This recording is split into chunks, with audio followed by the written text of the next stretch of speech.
काही नवीन नियुक्त्या होणार असं शशिकांत शिंदे यांनी म्हटलेलं आहे। यासह इतरही महत्त्वाच्या मुद्द्यांवर त्यांनी भाष्य केलेलं आहे। शशिकांत शिंदे राष्ट्रवादीच्या प्रदेशाध्यक्षपदाचा पदभार स्वीकारणार आहेत, तर मला लोकांचं पाठबळ असल्याचंही शशिकांत शिंदे यांनी म्हटलेलं आहे। आपल्यासोबत बोलण्यासाठी राष्ट्रवादी शरदचंद्र पक्षाचे नवीन प्रदेशाध्यक्ष शशिकांत शिंदे सर तुमचं पुढारी न्यूजमध्ये स्वागत आहे। सर, काय सांगाल?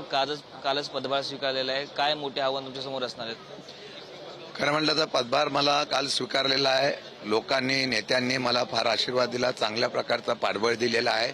येणाऱ्या काळामध्ये या पदाचा एका महाराष्ट्राच्या दिग्गज नेतृत्वाच्या पक्षाची जबाबदारी माझ्यावर आल्यामुळे येणाऱ्या काळामध्ये चांगल्या प्रकारचं काम करून या असलेल्या पक्षाला उभारी देण्याचं काम मी अजून करणार आहे। आपण जर पाहिलं तर येत्या मागच्या निवडणुकीमध्ये पक्षाला मोठी हानी झाली होती, काही नवीन नियुक्त्या करण्यात येणार आहेत का? काही फेरबदल होतील का? 100% आता मी काही प्रमाणामध्ये अधिवेशन संपल्यानंतर 2-4 दिवसामध्ये पूर्ण 2 दिवसामध्ये मुंबईमध्ये सगळ्या फ्रंटलच्या बैठका घेईल। आजच संध्याकाळी मी पक्ष कार्यालयात जाऊन त्या प्रकारची चर्चा करणार आहे आणि मग महाराष्ट्राचा दौरा करेल। मग त्या दौऱ्याच्या नंतर यामध्ये नवीन जुनं अशा प्रकारचं करून चांगल्या प्रकारची पार्टी उभं करणार आहे। आपण जर पाहिलं महाविकास आघाडीच्या जी बैठक आहे, काय कधी तुम्ही बोलवणार आहात का? कारण सध्याच्या क्षणीला महाविकास आघाडीचं स्टेटस काय हे लोकांना देखील कळत नाहीये।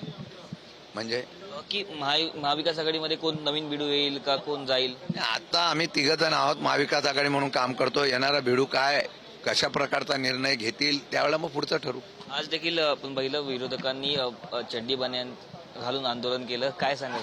आता महाराष्ट्रामध्ये चड्डी बनियानचे धुमाकूळ तर चालूच होता, गृह खातं त्यांना शोधत आहे। आता ते आज विधान भवनमध्ये पोहोचलेलं आहे, याच्यावर पण गृह खात्याने कारवाई करावी एवढीच आमची अपेक्षा होती। आपण पाहिलं हे होते राष्ट्रवादी काँग्रेसचे शशिकांत शिंदे। कॅमेरा पर्सन स्नेहलसह मी पद्मेश पवार, पुढारी न्यूज, मुंबई। काल शशिकांत शिंदे साहेबांना सर्वांनी मिळून म्हणजे कार्यकारिणी आली होती अख्ख्या महाराष्ट्रातली, त्यांनी व नेते व आदरणीय पवार साहेबांच्या उपस्थितीमध्ये त्यांना आता प्रदेश अध्यक्ष म्हणून तिथं निवडलेलं आहे। शशिकांत शिंदेजी चांगलं काम करतील असा आम्हाला विश्वास आहे। ज्या पद्धतीने जयंत पाटील साहेबांनी गेल्या 7 वर्षात आणि त्याच्या आधी सुद्धा अनेक वर्ष ते पवार साहेबांबरोबर आहेत, 7 वर्षात अतिशय काटकसरीने तिथं पार्टी ही चालवलेली आहे। डोळ्यात तेल घालून त्यांनी पार्टी चालवली आहे। त्यामुळे त्यांनी केलेलं काम, त्यांनी केलेलं कष्ट, त्यांनी केलेला त्याग हा नक्कीच लक्षात ठेवून शशिकांत शिंदेजी सुद्धा तशाच पद्धतीने त्यांच्याच मार्गदर्शनाखाली चांगलं काम करतील असा आम्हा सगळ्यांना विश्वास आहे। शशिकांत शिंदे साहेबांचं माथाडी कामगारांच्या बाबतीत फार मोठं काम आहे। राज्यातल्या कृषी उत्पन्न बाजार समितीच्या बाबतीत त्यांचा मोठा अभ्यास आहे।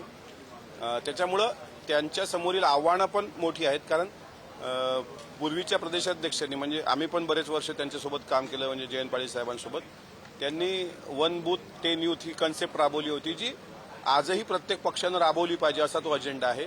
त्यामुळे बूथ बांधणी, फेरबदल, धडाडीचे निर्णय घेणं ही आव्हानं त्यांच्यापुढे आहेत, पण ते लिलाया पेलतील त्याबद्दल कोणाच्याही मनात शंका नाही। शेवटी तो त्यांच्या पक्षाचा प्रश्न आहे, आम्ही फक्त शुभेच्छा त्यांना देऊ शकतो।